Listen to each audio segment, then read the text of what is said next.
Children have a right to education. They have a right to health. They have a right to protection and care. Children have a right to both parents.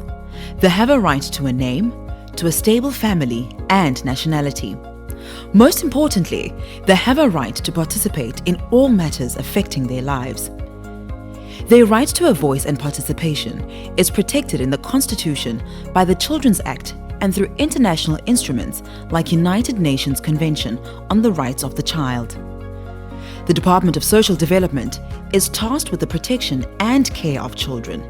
The department upholds the right for children to participate by holding the Nelson Mandela Children's Parliament.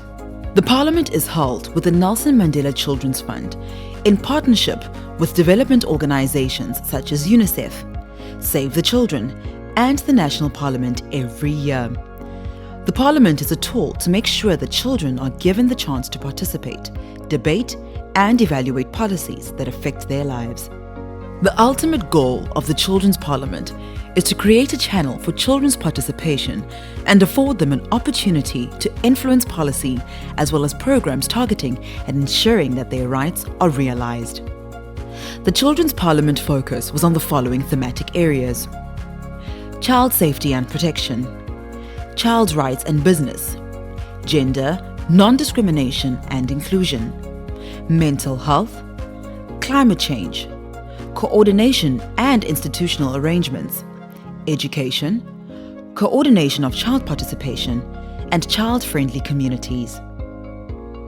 The 10th Nelson Mandela Children's Parliament was held this year in October, where the new Speaker and President were elected by the members of the Children's Parliament.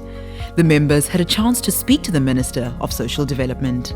So with the support of the House, may we please request the Department of Social Development, the Department of Basic Education and all other spheres to please write us a report showing us the solutions or the problems that they have solved that are in the Children's Manifesto so that we can see our way forward. They can send us the report of all the problems that they have solved. Thank you. Ma, we are here as the children of South Africa to come and advocate for the rights of other South African children. Therefore, we would like to put forward a request that every time we have a parliamentary sitting, each and every minister has to be present here, because we are talking about issues that touch on different ministries, meaning that it touches on it also touches on the police as well. It also touches on public works as well as finance as well. So we request that we request their presence, just like we requested the presence of Honorable Minister Lindy Wezulu. We request their presence here because we are talking about burning issues. Umamu Enji has to be here because we are talking about education now. We don't have anyone who we could hold accountable and say that, Mama, when we presented, you were here. This is what we said. Thank you very much. What is the department doing to teach us about business and entrepreneurship? That is what we want. We want our curriculum to show the aspirations of South Africa, not America, not China, not Manhattan. Thank you.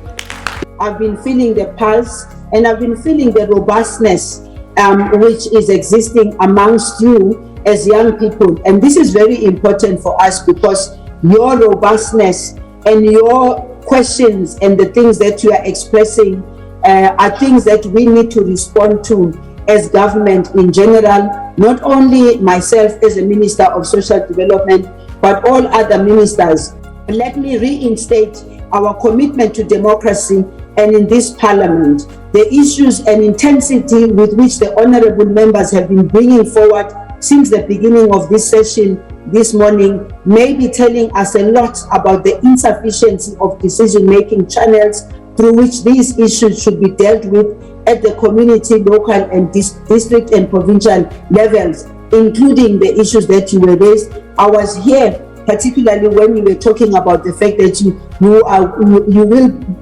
appreciate being in the presidency, but the question you were asking, were you consulted? And you still want to be consulted about exactly where should you be situated within the presidency. And that is a discussion that as a Minister of Social Development, together with other ministers like Minister of Women, Youth and Children with Disability, but also the presidency itself, it is a discussion that can be continued with your inputs. The children have demanded, and through their provincial ambassadors, they will actively participate in community development projects and come back to report to the honourable members in 2022.